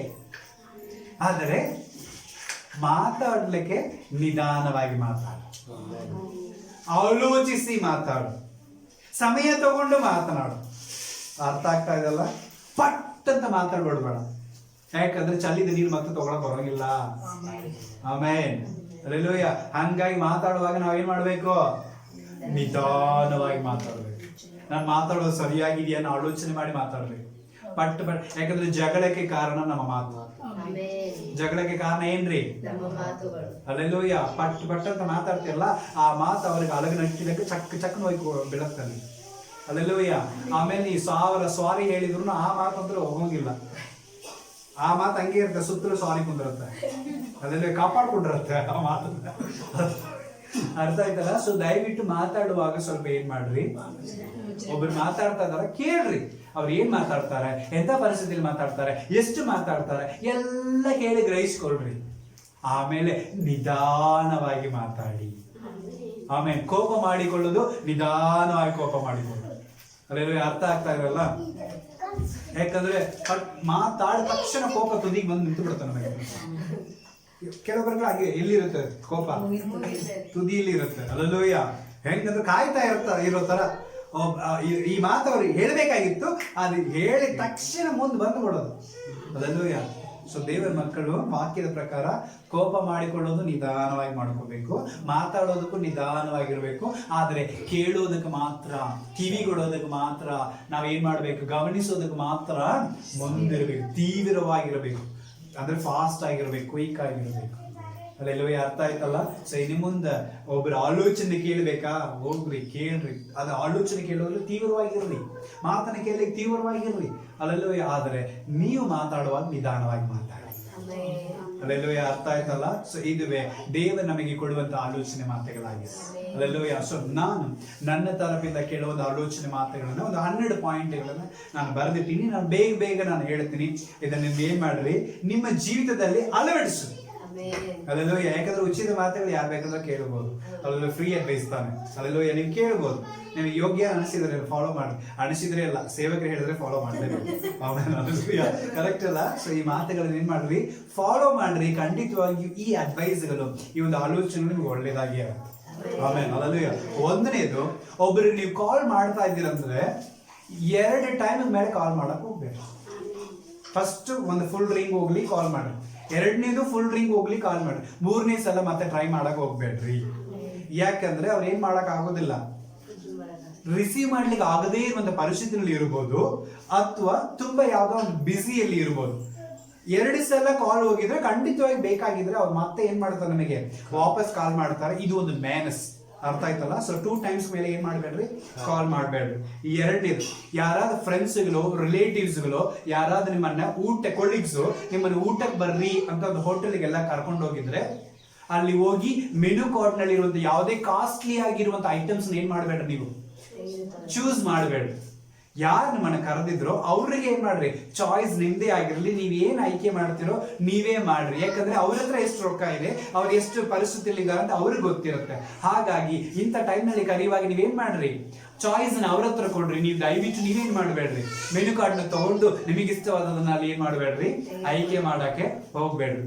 3ನೇದಾಗಿ, ಸೊ ಯಾರ ಹತ್ರನು ನಿಮ್ಮ ಮದುವೆ ಯಾವಾಗ, ಮತ್ತೆ ನಿಮಗೆ ಮಕ್ಕಳ ಪ್ಲಾನಿಂಗ್ ಯಾವಾಗ, ಮತ್ತೆ ನಿಮ್ಮ ಸಂಬಳ ಎಷ್ಟು, ಯಾವಾಗ ಮನೆ ಕಟ್ತೀರಿ, ಯಾವಾಗ ಗಾಡಿ ತಗೊಳ್ತೀರಿ, ಮತ್ತೆ ಇಷ್ಟು ವರ್ಷ ಆಗಿಯೂ ಮತ್ತೆ ಯಾಕೆ ನೀವು ಹಿಂಗೆ ಇದ್ದೀರಿ, ಇಂಥ ಒಂದು ಕ್ವಶನ್ಸ್ ಕೇಳೋದನ್ನ ಅವಾಯ್ಡ್ ಮಾಡಬೇಡ್ರಿ.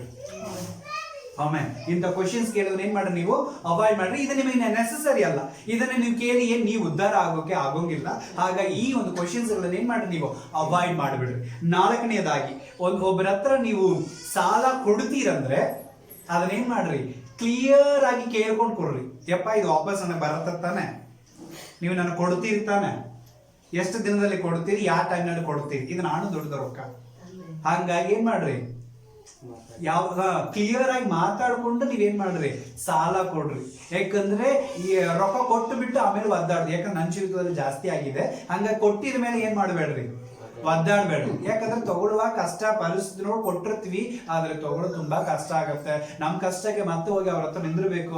ಅವ್ರು ಏನೋ ಅವ್ರು ನಮ್ಗೆ ರೊಕ್ಕ ಕೊಟ್ಟು ನಂಗೆ ಫೀಲ್ ಮಾಡ್ತಾರೆ, ಅದೆಲ್ಲ ನಮ್ಗೆ ನೋವು ಕೊಡುತ್ತೆ, ಸಂಬಂಧಗಳು ದೂರ ಆಗುತ್ತೆ, ರಿಲೇಶನ್ಶಿಪ್ಸ್ ಕೆಟ್ಟು ಹೋಗುತ್ತೆ. ಹಾಗಾಗಿ ರೊಕ್ಕ ತಗೊಳ್ಳೋ ವಿಷಯಗಳಲ್ಲಿ ಮಾತ್ರ ಹೆಂಗಿರ್ಬೇಕಂತ ನಾವು ಜಾಗ್ರತೆಯಾಗಿದ್ರು ಆಗುತ್ತಂದ್ರೆ ಇದಪ್ಪ ಕೊಡ್ತೀನಿ, ಇಲ್ಲ ಅಂದ್ರೆ ಇಲ್ಲ ಸಾರಿಪ್ಪ ಬೇರೆ ಕಡೆ ಟ್ರೈ ಮಾಡುತ್ತೀವಿ, ಮುಗಿಸ್ತು ಬಿಡ್ರಿ, ತುಂಬಾ ಒಳ್ಳೇದು.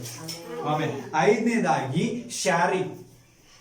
ಯಾರಾಗಿರ್ಲಿ, ಆಜು ಮನೆ ಬಾಜು ಮನೆ ಪರಿಚಯದವರು, ಫ್ರೆಂಡ್ಸ್, ಕೊಲೀಗ್ಸ್, ನಾವು ಯಾರಾದ್ರೂ ಎಲ್ಲಾದ್ರೂ ಹೋಗ್ತಾ ಇದೀವಿ, ಪ್ರಯಾಣಕ್ಕೆ ಹೋಗ್ತಾ ಇದೀವಿ, ಬಸ್ಸು, ಟ್ರೈನು, ಕಾರು, ಟ್ರಾವೆಲ್ಸ್ ಎಲ್ಲಿ ಬೇಕಂದ್ರೆ ಹೋದ್ರು ನಾವೇನ್ ಮಾಡ್ರಿ, ಒಂದು ಸಾರಿ ಅವ್ರು ಖರ್ಚು ಮಾಡಿದ್ರೆ ಇನ್ನೊಂದ್ ಸಾರಿ ನೀವೇನ್ ಮಾಡ್ರಿ, ಖರ್ಚು ಮಾಡಬಿಡ್ರಿ. ಅಲ್ಲೂಯ್ಯ. ಪದೇ ಒಬ್ರ ಕಡೆನೇ ಏನ್ ಮಾಡಬಾರ್ದು, ನಾವು ಖರ್ಚು ಮಾಡಿಸಬಾರ್ದು. ಇಲ್ಲ ಅಂದ್ರೆ ಹೋಗ್ ಬಂದ ತಕ್ಷಣ ಅವ್ರು ಬೇಡ ಅಂತ ಹೇಳಿದ್ರು ಏನ್ ಮಾಡ್ಬಿಡ್ರಿ, ನೀವ ಒಂದು ಲೆಕ್ಕ ಮಾಡಿ ಇಷ್ಟು ಹಾಕಿ ಅಂತ ಏನ್ ಮಾಡ್ಬಿಡ್ರಿ, ಕೊಟ್ಟು ಬಿಡ್ರಿ. ಇದರಿಂದ ನಮಗೆ ಏನಾಗತ್ತೆ, ಒಂದು ರಿಲೇಶನ್ಶಿಪ್ ಉಳಿಯುತ್ತೆ. ಇಲ್ಲ ಅಂದ್ರೆ ಇನ್ನೊಂದ್ ಸಾರಿ ನಾವು ಕರೆಯುವಾಗ ಅವ್ರು ಬರೋಲ್ಲ, ಅವ್ರು ಕರೆಯುವಾಗ ನಾವು ಹೋಗಕ್ ಆಗೋದಿಲ್ಲ. ಆಮೇಲೆ ಅದು ಅರ್ಥ ಆಗ್ತದಲ್ಲ, ಸಂಬಂಧಗಳು ಕೆಟ್ಟು ಹೋಗುತ್ತೆ. ಇಲ್ಲಿಂದ ಒಂದು ಹುಬ್ಳಿ ಹೋಗ್ತೀವಿ ಅಂದ್ರೂ ಹೋಗುವಾಗ ನೀವು ಟಿಕೆಟ್ ತಗೊಳ್ರಿ, ಬರುವಾಗ ಅವ್ರ ಟಿಕೆಟ್ ತಗೊಳ್ರಿ. ಅರ್ಥ ಆಗ್ತಲ್ಲ, ಶಾರಿಂಗ್ ಇರಬೇಕು, ಅಂದ್ರೆ ಸಂಬಂಧ ಏನಾಗತ್ತೆ, ಉಳಿಯತ್ತೆ. 6ನೇದಾಗಿ, ಸೊ ಇನ್ನೊಬ್ಬರ ಮಾತಿಗೆ ಏನ್ ಮಾಡ್ರಿ, ನೀವು ಕಿವಿಗಳು. ಒಬ್ರು ಮಾತಾಡ್ತಾ ಇದಾರೆ ಅಂದ್ರೆ ಅದ್ ಎಂತದಾಗಿರ್ಲಿ ಸ್ವಲ್ಪ ಏನ್ ಮಾಡ್ರಿ ನೀವು ಕಿವಿ ಕೊಟ್ಟು ಕೇಳ್ರಿ. ಅದನ್ನ ನಿಮ್ಗೆ ಬೇಕಾಗಿಲ್ಲ ಅಂದ್ರೆ ಪರವಾಗಿಲ್ಲ, ಅದನ್ನ ಏನ್ ಮಾಡ್ರಿ ಕೇಳ್ಕೊಡ್ರಿ, ಅದನ್ನ ಚಾಯ್ಸ್ ನಲ್ಲಿ ಇಟ್ಟುಕೊಡ್ರಿ. ಅದನ್ನೇ ನೀವು ಮಾಡಿಸ್ಬೇಕಂತ ಏನೂ ಇಲ್ಲ. ಆಲೋಚನೆ ಕೇಳಿಗೆ ಹೋಗಿದ್ದೀರಿ, 4 ಮಂದಿ 4 ತರದಲ್ಲಿ ಮಾತಾಡ್ತಾರೆ, ಇವತ್ತು ಹೋಗಿ ಕೇಳಿದ್ರು ಅಂತ ಹೇಳ್ಬೇಡಿ. ಮಾತಾಡ್ಲಿಕ್ಕೆ ಹೋಗಿ ಇವಾಗ ಕೇಳ್ತಾ ಇದ್ವಿ, ಕೇಳ್ರಿ, ಏನು ತೊಂದರೆವಿಲ್ಲ. ಆದ್ರೆ ಅದನ್ನ ಏನ್ ಮಾಡ್ರಿ ನೀವು ಚಾಯ್ಸ್ ನಲ್ಲಿ ಇಟ್ಟರು. ಆಮೇಲೆ ಅದಲ್ಲೂಯ್ಯ ಅದನ್ನು ತಗೊಳ್ಳೇಬೇಕಲ್ಲ. ಆದ್ರೆ ಅವ್ರ ಮಾತಿಗೆ ಸ್ವಲ್ಪ ಏನ್ ಮಾಡ್ರಿ ಗೌರವ ಕೊಟ್ಟು ನೀವು ಕೇಳ್ರಿ, ಅದು ಒಳ್ಳೇದು. 7ನೇದಾಗಿ ಇನ್ನೊಬ್ಬರ ವಿಷಯಗಳಲ್ಲಿ ನೀವು ಇಂಟರ್ಫೈರ್ ಆಗ್ಬೇಡ್ರಿ. ಇನ್ನೊಬ್ಬರ ಜೀವಿತದಲ್ಲಿ ನೀವೇನ್ ಮಾಡ್ಬೇಡ್ರಿ, ಇಂಟರ್ಫೈರ್ ಆಗ್ಬೇಡ್ರಿ.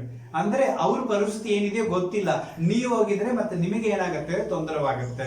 ಸೊ ಹಾಗಾಗಿ ಎಲ್ಲ ವಿಷಯದಲ್ಲಿ ಹೋಗಿ ಮುಂದೆ ನಿಂತಿರೋದನ್ನ ಏನ್ ಮಾಡ್ಬೇಡ್ರಿ, ನೀವು ಅವಾಯ್ಡ್ ಮಾಡ್ರಿ. ನಿಮ್ ಲೆಕ್ಕಕ್ಕೆ ಬಂದ್ರೆ ಮಾತ್ರ ನೀವೇನ್ ಮಾಡ್ರಿ ಮುಂದೆ ಹೋಗ್ರಿ, ಹೊರತು ನೀವಾಗಿ ಹೋಗಿ ಯಾವ ವಿಷಯದಲ್ಲಿ ಏನ್ ಮಾಡ್ಬೇಡ್ರಿ, ಇಂಟರ್ಫೈರ್ ಆಗ್ಬೇಡ್ರಿ. 8ನೇದಾಗಿ ಒಬ್ಬರಿಗೆ ಕಿಂಡಲ್ ಹೊಡಿತಾ ಇದೀವಿ, ಕೇಳಿ ಹೊಡಿತಾ ಇದೀವಿ, ಒಬ್ಬರನ್ನ ಕಾಮಿಡಿ ಮಾಡ್ತಾ ಇದೀವಿ ಅಂದ್ರೆ ಅವ್ರು ಇಷ್ಟಪಟ್ರೆ ಮಾತ್ರ ಮುಂದುವರಿಸು. ಅವರು ಅದರಲ್ಲಿ ಭಾಗಿಯಾಗಿ ಎಷ್ಟು ಕಿಂಡಲ್ ಮಾಡಿದ್ರು ಅವ್ರು ಕ್ಯಾಶುವಲ್ ಆಗಿ ತಗೊಂಡು ಹೋಗೋರಾಗಿದ್ರೆ ಮಾತ್ರ ಆ ಕಿಂಡಲ್ ಕೇಳಿ ಕಾಮಿಡಿ ಏನ್ ಮಾಡ್ರಿ ನೀವು ಮುಂದುವರಿಸಿ. ಇಲ್ಲ ನೀವು ಮಾಡುವಂತ ಕಿಂಡಲ್ ಇಂದ ಅವ್ರು ಹರ್ಟ್ ಆಗ್ತಾರೆ, ಕೋಪಗೊಳ್ಳುತ್ತಾರೆ, ಅವ್ರಿಗೆ ನೋವಾಗತ್ತಂದ್ರೆ ಖಂಡಿತವಾಗಿಯೂ ಅಂತ ಒಂದು ಕೇಳಿ ಕಿಂಡಲ್ ಏನ್ ಮಾಡಬೇಡ್ರಿ, ನೀವು ಅವಾಯ್ಡ್ ಮಾಡಬೇಡ್ರಿ. ಇನ್ನೊಬ್ರು ಮನಸ್ಸನ್ನು ನೋವಿಸಿ ಅದರಿಂದ ನಾವೇನ್ ಮಾಡಬಾರ್ದು, ಕೇಳಿ ಕಿಂಡಲ್ ಮಾಡಬಾರದು. ಅರ್ಥ ಆಯ್ತಲ್ಲ? ಸೊ ಅದನ್ನ ಅವಾಯ್ಡ್ ಮಾಡೋದು ಎಷ್ಟೋ ಉತ್ತಮ. 9ನೇದಾಗಿ ಯಾರು ನಿಮಗೆ ಸಹಾಯ ಮಾಡಿದ್ರು ಥ್ಯಾಂಕ್ಸ್ ಹೇಳಿ. ಎಂತವರಾಗಿರ್ಲಿ, ಚಿಕ್ಕವರಾಗಿರ್ಲಿ, ದೊಡ್ಡವರಾಗಿರ್ಲಿ, ಮನೆಯವರಾಗಿರ್ಲಿ, ಹೊರಗಿನವರಾಗಿರ್ಲಿ, ಯಾರು ನಿಮಗೆ ಸಹಾಯ ಮಾಡಿದ್ರು ಥ್ಯಾಂಕ್ಸ್ ಹೇಳಲಿಕ್ಕೆ ಕಳೆದುಕೊಂಡ್ಬಿಡ್ರಿ. ಅದು ಮಕ್ಕಳಾಗಿರ್ಲಿ, ಒಂದು ವಸ್ತು ಕೇಳ್ತೀರಿ, ತಗೊಂಡ್ ಬಂದು ಕೊಡ್ತಾರೆ ಅಂದ್ಮೇಲೆ ಥ್ಯಾಂಕ್ಸ್ ಮಗ ಅಂತ ಹೇಳ್ಬಿಡ್ರಿ, ಖುಷಿ ಆಗುತ್ತೆ. ಅವ್ರು ಇನ್ನೊಂದ್ಸಲ ನಮಗೆ ತಗೊಂಡ್ ಬಂದು ಕೊಡುತ್ತಾರೆ. ಸೊ ಯಾರು ಸಹಾಯ ಮಾಡಿದ್ರು ನಾವು ಏನ್ ಮಾಡ್ಬೇಕು, ಥ್ಯಾಂಕ್ಸ್ ಹೇಳಲಿಕ್ಕೆ ಏನ್ ಮಾಡಿ ನೀವು ಕಳೆದುಕೊಂಡ್ಬಿಡ್ರಿ. ಅದು ನಿಮ್ಮ ಜೀವಿತಕ್ಕೆ ತುಂಬಾ ಒಳ್ಳೇದಾಗುತ್ತೆ. 10ನೇದಾಗಿ ಸೊ ನಮಗೆ ಯಾರು ಅಡ್ವೈಸ್ ಏನ್ ಮಾಡ್ಬೇಡ್ರಿ, ನೀವು ಕೊಡಕ್ ಹೋಗ್ಬೇಡ್ರಿ. ಯಾರಿಗೂ ಏನ್ ಮಾಡ್ಬೇಡ್ರಿ, ಅಡ್ವೈಸ್ ಅಂದ್ರೆ ಯಾರಿಗೂ ಕೊಡಕ್ ಹೋಗ್ಬೇಡ್ರಿ. ಅವರಾಗಿ ಬಂದು ಅಡ್ವೈಸ್ ಕೊಡ್ರಿ ಅಂತ ಕೇಳುವ ತನಕ ನೀವಾಗಿ ಹೋಗಿ ಏನ್ ಮಾಡ್ಬೇಡ್ರಿ, ಅಡ್ವೈಸ್ ಕೊಡಕ್ ಹೋಗ್ಬೇಡ್ರಿ. ಯಾಕಂದ್ರೆ ಮತ್ತೆ ಮೂಗು ಹೊಡ್ಕೊಂಡು ನೀವೇ ಬರ್ಬೇಕಾಗುತ್ತೆ. ನಾ ಕೇಳಿದ್ನು ನಿನ್ನ ಹತ್ರ ಯಾಕೆ ಬಂದೆ ಅಂತ ಹೇಳ್ಬಿಟ್ಟು ಮುಗಿದೋಯ್ತು. ಅಲ್ಲೆಲ್ಲೂ ಅರ್ಥ ಆಯ್ತಲ್ಲ? ಸೊ ಅಡ್ವೈಸ್ ಅನ್ನೋದು ಅವ್ರು ಬಂದು ಕೇಳಿದ ಮೇಲೆ ನೀವು ಎಷ್ಟು ಬೇಕಂದ್ರೆ ಅಡ್ವೈಸ್ ಕೊಡ್ರಿ. ಅದು ನೀವಾಗಿ ಹೋಗಿ ನಾನು ಅವ್ರಿಗೆ ಅಡ್ವೈಸ್ ಕೊಡ್ತೀನಿ ಅಂತ ಏನ್ ಮಾಡ್ಬೇಡ್ರಿ, ಮುಂದೆ ಹೋಗಬೇಡ್ರಿ. 11ನೇದಾಗಿ ಇನ್ನೊಬ್ಬರ ಫೋನ್ ಅನ್ನ ದಯವಿಟ್ಟು ಮುಟ್ಟಕ್ ಹೋಗ್ಬೇಡ್ರಿ. ಅದು ಯಾರ್ದಾಗ ಬೇಕಾದ್ರೆ ಗಂಡ ಹೆಂಡತಿ ಆಗಿರ್ಬೋದು, ಅಣ್ಣ ತಮ್ಮಂದಾಗಿರ್ಬೋದು, ಮಕ್ಕಳದ ಹೆತ್ತವರದಾಗಿರ್ಬೋದು, ಇನ್ನೊಬ್ಬರ ಫೋನ್ ಏನ್ ಮಾಡ್ಬೇಡ್ರಿ ನೀವು ಅವ್ರ ಪರ್ಮಿಷನ್ ಇಲ್ಲದೆ ತಗೊಳಕ್ ಹೋಗ್ಬೇಡ್ರಿ. ತುಂಬಾ ಸಮಸ್ಯೆಗಳ ಕಾರಣ ಅದೇ. ಆಮೇಲೆ ಅಲ್ಲೆಲ್ಲೂಯ್ಯ. ಯಾಕಂದ್ರೆ ಅವ್ರ ಫೋನ್ ನಲ್ಲಿ ಅವ್ರದ್ದು ಏನ್ ಬೇಕಂದ್ರೆ ಇರ್ಬೋದು, ಎದಕ್ ಬೇಕಂದ್ರೆ ಇರ್ಬೋದು, ಆದ್ರೆ ನಮ್ಮ ವಿಚಾರಗಳು ಅದ್ರ ಬೇರೆ ಬೇರೆ ರೀತಿಯಲ್ಲಿ ಕರ್ಕೊಂಡು ಹೋಗುತ್ತೆ. ಹಾಗಾಗಿ ವಿತೌಟ್ ಪರ್ಮಿಷನ್, ಅವರ ಅಪ್ಪಣೆ ಇಲ್ಲದೆ, ಅವ್ರದ್ದು ಒಂದು ಅನುಮತಿ ಇಲ್ಲದೆ ಅವ್ರ ಫೋನ್ ನಾವೇನ್ ಮಾಡಬಾರದು, ಮುಟ್ಟಬಾರದು, ನೋಡಬಾರದು. ಒಂದು ವೇಳೆ ಯಾರೋ ನಿಮ್ಮ ಹತ್ರ ಬಂದು ಈ ಫೋಟೋ ನೋಡ್ರಿ ಚೆನ್ನಾಗಿದ್ಯಾ ಅಂತ ಹೇಳಿ ನಿಮ್ಮ ಹತ್ರ ಫೋನ್ ಕೊಟ್ರೆ ಅವ್ರು ಯಾವ ಫೋಟೋ ತೋರಿಸಿದ್ರು ಆ ಫೋಟೋ ಮಾತ್ರ ನೋಡ್ರಿ. ಅರ್ಥ ಆಯ್ತಲ್ಲ? So front back up down ಆ ಫೋನ್ ನಲ್ಲಿ ಮಾಡಕ್ ಹೋಗ್ಬೇಡ. ಯಾಕಂದ್ರೆ ಮುಂದೆ ಹಿಂದೆ ಏನ್ ಬೇಕಾದ್ರೆ ಇರ್ಬೋದು, ಅವ್ರ ಪರ್ಸನಲ್ಸ್ ಇರ್ಬೋದು ಅಥವಾ ಅವ್ರ ಅಫಿಷಿಯಲ್ಸ್ ಇರ್ಬೋದು, ಅದ್ರ ನಮ್ಗೆ ಬೇಕಾಗಿಲ್ಲ. ಅವ್ರು ನಿಮ್ಮ ಹತ್ರ ಬಂದು ಈ ಫೋಟೋ ಚೆನ್ನಾಗಿದ್ಯಾ ಅಂತ ತೋರಿಸಿದ್ರೆ ನೋಡಿ ಚೆನ್ನಾಗಿದ್ದಾರೆ, ಸೂಪರ್ ಇದೆ, ಇಲ್ಲಿ ತಗೊಂಡು ಮತ್ತೆ ಏನ್ ಮಾಡ್ಬಿಡ್ರಿ, ಅವ್ರ ಫೋನ್ ಅನ್ನ ಅವ್ರ ಹತ್ರನೇ ಕೊಟ್ಟು ಬಿಡ್ರಿ. ಮತ್ತೆ ಏನಿದೆ ಅಂತ ಏನ್ ಮಾಡ್ಬೇಡ್ರಿ, ಸ್ಲೈಡ್ ಮಾಡ್ಬೇಡ್ರಿ ಆ ಕಡೆ ಈ ಕಡೆ, ಮುಂದೆ ಹಿಂದೆ ಏನ್ ಬೇಕಂದ್ರೆ ಇರ್ಬೋದು. ಸೊ ಇದು ಒಂದು ಒಳ್ಳೆ ಮ್ಯಾನಸ್. ಹಾಗೆ ಇನ್ನೊಬ್ಬರ ಫೋನ್ ಅನ್ನ ಮುಟ್ಟೋದು, ಇನ್ನೊಬ್ಬರ ಬೆಡ್ರೂಮ್ ಅನ್ನು ಹೋಗಿ ಮುಟ್ಟೋದಂಗ ನೋಡದಂಗ, ಅಲ್ಲಲ್ಲೋಯ್ಯ. ಸೊ ಹಾಗಾಗಿ ಫೋನ್ ಅನ್ನು ಮಾತ್ರ ಏನ್ ಮಾಡಬಾರ್ದು, ಅವರ ಅನುಮತಿ ಇಲ್ಲದೆ ಯಾರ್ದಾಗಿದ್ರು ಏನ್ ಮಾಡಬಾರ್ದು, ಮುಟ್ಟಬಾರದು. 100ನೇದಾಗಿ ಲಾಸ್ಟ್ ಏನಂದ್ರೆ, ಒಂದು ಕಾಮನ್ ಆಗಿ ಪ್ಲೇಸ್ ನಲ್ಲಿ ಮಾತಾಡ್ತಾ ಇದೀವಿ ಅಂದ್ರೆ ದಯವಿಟ್ಟು ಇಂಥದನ್ನು ಅವಾಯ್ಡ್ ಮಾಡಿ. 4 ಮಂದಿ ಹತ್ರ ಕೂತ್ಕೊಂಡು ಮಾತಾಡ್ತಾ ಇದೀವಿ ಅಂದ್ರೆ ಮಾತಿಗೆ ಹೆಚ್ಚಿನ ಏನ್ ಮಾಡ್ರಿ, ರೆಸ್ಪಾನ್ಸ್ ಮಾಡ್ರಿ. ಮಾತಿಗೆ ಹೆಚ್ಚಾಗಿ ಏನ್ ಮಾಡ್ರಿ, ಗಮನ ಕೊಡ್ರಿ. ಅವ್ರ ಮಾತುಗಳನ್ನ ಗಮನಿಸ್ರಿ, ಅದನ್ನ ಏನ್ ಮಾಡ್ರಿ, ಕಿವಿ ಕೊಡ್ರಿ. ಅವ್ರ ಜೊತೆ ಏನಾಗ್ರಿ, ಇಂಟರ್ಫೈರ್ ಆಗಿ. ಸೊ ಯಾಕಂದ್ರೆ ಅವ್ರು ಮಾತಾಡ್ತಾ ಇದ್ದಾರೆ, ನಿಮಗೆ ಗೌರವ ಕೊಟ್ಟು ಮಾತಾಡ್ತಾ ಇದ್ದಾರೆ, ಅವ್ರ ಕಷ್ಟ ದುಃಖಗಳನ್ನ ಮಾತಾಡ್ತಾ ಇದ್ದಾರೆ. ಅವಾಗ ನೀವೇನ್ ಮಾಡಬಾರ್ದು, ಫೋನ್ ಹಚ್ಚೋದಿಲ್ಲ. ಫೋನ್ ಅನ್ನ ಯೂಸ್ ಮಾಡಿ ಗೇಮ್ ಆಡ್ತಾ ಇರೋದು, ಫೇಸ್ಬುಕ್ ನೋಡ್ತಾ ಇರೋದು, ವಾಟ್ಸಪ್ ನೋಡ್ತಾ ಇರೋದು, ಇಂಥದ್ರ ದಯವಿಟ್ಟು ಏನ್ ಮಾಡಬಾರ್ದು, ನೀವು ನೋಡಕ್ ಹೋಗ್ಬಾರ್ದು. ನಿಮ್ಮ ಹತ್ರ ಮಾತಾಡ್ಬೇಕಂತ ಬಂದಿದ್ದವ್ರ ಜೊತೆ ನೀವೇನ್ ಮಾಡ್ರಿ, ನಾನೆಲ್ಲ ನಮ್ಮ ಮನೆಗೆ ಯಾರ ಬಂದಿದ್ರೆ ಫೋನ್ ಸೈಡ್ಗೆ ಹಾಕ್ಬಿಡೋದು, ಕೆಳಗೆ ಹಾಕ್ಬಿಟ್ಟಿರ್ತೀನಿ. ಫೋನ್ ಬಂದ್ರೆ ಮಾತ್ರ ನಾ ಏನ್ ಮಾಡಿರ್ತೀನಿ, ತಗೊಳ್ತೀನಿ. ಇಲ್ಲ ಅಂದ್ರೆ ನಾ ಫೋನ್ ಯೂಸ್ ಮಾಡೋಂಗಿಲ್ಲ. ಯಾರು ಮನೆಗೆ ಹೋದ್ರು ಅಷ್ಟೇ, ಅವ್ರ ಮನೆಗೆ ಹೋದ್ರೆ ಅವ್ರ ಜೊತೆ ಏನ್ ಮಾಡ್ತೀನಿ, ಮಾತಾಡ್ಲಿಕ್ಕೆ ಹೆಚ್ಚಾಗಿ ಸಮಯ, ಅಂದ್ರೆ ಅದು ಮ್ಯಾನಸ್. ಅಲ್ಲೆಲ್ಲೂ ಅರ್ಥ ಆಯ್ತಲ್ಲ. ಸೊ ಅವ್ರು ನಿಮಗೆ ಗೌರವ ಕೊಟ್ಟು ಮಾತಾಡುವಾಗ ಆ ಮಾತನ್ನ ಸ್ವಲ್ಪ ಏನ್ ಮಾಡ್ರಿ, ಗಮನಿಸ್ರಿ. ಎರಡನೇದು, ಅವ್ರು ಮಾತಾಡ್ತಾ ಇರುವಾಗ ನೀವು ಇಂಟರ್ಫಿಯರ್ ಆಗ್ಬೇಡಿ. ಅವ್ರು ಏನೋ ಒಂದು ವಿಷಯ, ಯಾವ್ದೋ ಒಂದು ನೆನಪು, ಯಾವ್ದೋ ಒಂದು ಇನ್ಸಿಡೆಂಟ್ ಅನ್ನ ಏನ್ ಮಾಡ್ತಾ ಇರ್ತಾರೆ, ಹಂಚ್ಕೊಳ್ಳಿಕ್ಕೆ ಶುರು ಮಾಡಿರ್ತಾರೆ. ಅವ್ರು ಹಂಚ್ಕೊಳ್ಳಿಕ್ಕೆ ಶುರು ಮಾಡಿರುವಾಗಲೇ ನಿಮ್ದು ಏನೋ ಒಂದು ಆಲೋಚನೆ ಬಂದು ಇಂಟರ್ಫಿಯರ್ ಆಗ್ಬಿಟ್ಟಿರ್ತಾರೆ. ಆಮೇಲೆ ಅಲ್ಲೂಯ್ಯ ಮೊನ್ನೆ ಬಸ್ನಲ್ಲಿ ಹೋಗ್ತಿದ್ದೇವೆ, ಸಡನ್ಲಿ ಏಕ್ದಮ್ ಒಬ್ಬ ಬಸ್ನಲ್ಲಿ ಬಂದ್ಬಿಟ್ಟನ್ರಿ, ನಮಗೆ ದಿಕ್ಕಕ್ಕಾಗ್ಬಿಡ್ತು ಅಂತ ಹೇಳುವಾಗಲೇ ಅಲ್ಲಿ ಸುರ ನಾನು ಮೊನ್ನೆ ಹೋಗಿದ್ದೀವಿ ಅಲ್ಲಿ ಹಂಗಾಗ್ಬಿಡ್ತೀವಿ, ನನಗೆ ಹಿಂಗ್ ಬಂದ್ಬಿಡ್ತು, ಇವ ಹೇಳೋಣ ಮರ್ತೋಗ್ಬಿಟ್ಟಿರ್ತಾನೆ. ಅರ್ಥ, ನಾನು ಮಾತಾಡೋದು ನಿಮಗೆ ಅರ್ಥ ಆಗುತ್ತೆ ಅನ್ಸುತ್ತೆ. ಅಲ್ಲೂಯ್ಯ ಅವ್ರ ಇನ್ಸಿಡೆಂಟ್ ಅವ್ರಿಗೆ ಆಗಿದ್ದನ್ನ ಹಂಚ್ಕೊಳ್ತಾರ, ಅವ್ರು ಮಾತಾಡಿ ಮುಗಿಸೋ ತನಕ ಸ್ವಲ್ಪ ಪೇಷನ್ಸ್ ಅಂತ ಏನ್ ಮಾಡ್ರಿ, ಕೇಳ್ರಿ. ಆಮೇಲೆ ನೀವೇನ್ ಮಾಡ್ರಿ, ನಿಮ್ಮ ಸುದ್ದಿಗಳನ್ನ ಮಾತಾಡ್ರಿ. ಒಬ್ರು ಮಾತಾಡ್ತಾ ಇರುವಾಗ ಅರ್ಧಕ್ಕೆ ಇಂಟರ್ಫಿಯರ್ ಆಗ್ಬೇಡಿ. ಯಾಕಂದ್ರೆ ನಾನು ಸಿಕ್ಕಾಪಟ್ಟೆ ಜನರು ನೋಡೀನಿ, ನಾವೇನೋ ಒಂದು ಸುದ್ದಿ ಎರಡೇ ಲೈನ್ 2 ಮಾತು ತಗೊಂಡಿರ್ತೀನಿ, ಆ 10 ಮಾತು ಅವ್ರದೇ ಬಂದಿರ್ತಾವ, ನಾ ಗಪ್ಪ ಕೊಟ್ಟಿರ್ತೀನಿ. ಆಮೇಲೆ ಹೌದ್ರಿ, ಆಯ್ತು ಅಷ್ಟೇ. ಅದರಲ್ಲೂ ಅದು ತಪ್ಪು. ಒಬ್ರು ವಿಷಯಗಳನ್ನ ಹೇಳುವಾಗ ಅದನ್ನ ಏನ್ ಮಾಡ್ಬೇಕು, ಗಮನಿಸ್ಬೇಕು. ಈ 12 ಗುಣಗಳನ್ನ, ಈ 12 ಅಡ್ವೈಸ್ ಆಗಿ ತಗೊಳ್ಳಿ. ಈ 12 ಮಾತುಗಳನ್ನ ನಿಮ್ಮ ಜೀವಿತದಲ್ಲಿ ನೀವು ಪಾಲಿಸೋದಾಗಿದ್ರೆ ಕಲಗವಿಲ್ಲದ ಜೀವಿತವನ್ನು ಮಾಡ್ಲಿಕ್ಕೆ ಸಾಧ್ಯ ಉಂಟು. ಆಮೇಲೆ ಅಲ್ಲೆಲ್ಲೂ ಅರ್ಥ ಆಯ್ತಲ್ಲ. ಸೊ ಆದ ಕಾರಣ ಈ ವಾಕ್ಯಗಳ ಪ್ರಕಾರ ದೇವರು ನಿಮ್ಮನ್ನ ಏನ್ ಮಾಡ್ಲಿ, ಆಶೀರ್ವದಿಸಲಿ. 1-4 ಮಂದಿ ಹತ್ರ ಆಲೋಚನೆ ತಗೊಳ್ರಿ. ಸೊ ದೇವರ ಆಲೋಚನೆಯಲ್ಲಿ ನಿಲ್ರಿ. ಸೊ ನಾವು ಹೇಳಿದ ಅಡ್ವೈಸ್ ಅನ್ನು ತಗೊಳ್ರಿ. ಅದರಲ್ಲಿ ನಿಮ್ಮ ಜೀವಿತವನ್ನು ದೇವರು ಏನ್ ಮಾಡ್ಲಿ, ಸುಂದರವಾಗಿ ನಡೆಸಲಿ, ಜಯ ಕೊಡ್ಲಿ, ಸುಖ ಕೊಡ್ಲಿ, ಜ್ಞಾನ ಕೊಡ್ಲಿ. ಪ್ರಾರ್ಥನೆ ಮಾಡಿಕೊಳ್ಳೋಣ. ದೇವರ ಸಮ್ಮುಖದಲ್ಲಿ ಒಪ್ಪಿಸಿಕೊಡೋಣ. ನಾವು ಪ್ರಾರ್ಥನೆ ಮಾಡೋಣ. ತಂದೆಯಾದ ದೇವರೇ, ಕುಮಾರನ ಯೇಸುವೆ, ಪರಿಶುದ್ಧಾತ್ಮ ದೇವರೇ, ತ್ರೈಕ ದೇವರೇ, ನಿನ್ನ ನಾಮಕ್ಕೆ ಸ್ತೋತ್ರವಾಗಲಿ. ಈಗಾಗಲೇ ವಾಕ್ಯಗಳನ್ನು ಕೇಳಿದ ನಿನ್ನ ಎಲ್ಲಾ ಪ್ರಿಯ ಮಕ್ಕಳನ್ನು ಉಚಿತವಾದ ನಿನ್ನ ಆಲೋಚನೆ ಮಾತುಗಳನ್ನು ಅವನು ತುಂಬಿಸಿದಿ. ಅದಕ್ಕಾಗಿ ಸ್ತೋತ್ರ. ಈ ಮಾತುಗಳನ್ನು ಅವರ ಜೀವಿತದಲ್ಲಿ ತಾವು ಅಳವಡಿಸಿಕೊಂಡು ಅದನ್ನು ತನ್ನ ಜೀವಿತದಲ್ಲಿ ಉಪಯೋಗಿಸಿಕೊಂಡು ಒಳ್ಳೆ ಜ್ಞಾನವನ್ನ, ಒಳ್ಳೆ ವಿವೇಕವನ್ನ, ಒಳ್ಳೆ ಶಕ್ತಿಯನ್ನು, ಒಳ್ಳೆ ಬಲವನ್ನ, ಒಳ್ಳೆ ಕತ್ತನೆ ಉದ್ಧಾರಗಳನ್ನ, ಆಧಾರಗಳನ್ನ, ಕತ್ತನೆ ಒಳ್ಳೆ ಜಯವನ್ನು ಹೊಂದಿಕೊಳ್ಳಲಿಕ್ಕೆ ದೇವರೇ ನೀನು ಅನುಕೂಲ ಮಾಡಿಕೊಡು. ಹೆಚ್ಚಾಗಿ ಅವರ ಜೀವಿತದಲ್ಲಿ ಇನ್ನೂ ದೊಡ್ಡ ಕಾರ್ಯಗಳನ್ನು ಮಾಡುತ್ತಾ ಹಾಗೆ ನೀ ಮಾಡುತ್ತಿರೋದಕ್ಕಾಗಿ ಸ್ತೋತ್ರ. ವಾಕ್ಯ ಕೇಳಿದ ಎಲ್ಲಾ ಮಕ್ಕಳನ್ನು ನಿನ್ನ ಹೆಸರಿನಲ್ಲಿ ಆಶೀರ್ವದಿಸು. ಪ್ರಾರ್ಥನೆ ಕೇಳಿದಕ್ಕಾಗಿ ವಂದನೆ. ಯೇಸು ಕ್ರಿಸ್ತನ ಉದ್ದಾದ ನಾಮದಲ್ಲಿ ಪರಿಶುದ್ಧಾತ್ಮನೇ ನಿನ್ನ ಸಹಾಯದೊಂದಿಗೆ ಪ್ರಾರ್ಥನೆ ಬೇಡಿ ಹೊಂದುತ್ತಾ ಇದ್ದೇನೆ. ನನ್ನ ಜೀವ ಉಳಿಸೋರಿಗೆ ತಂದೆಯಾದ ದೇವರೇ. Amen, amen. God bless you. Praise the lord.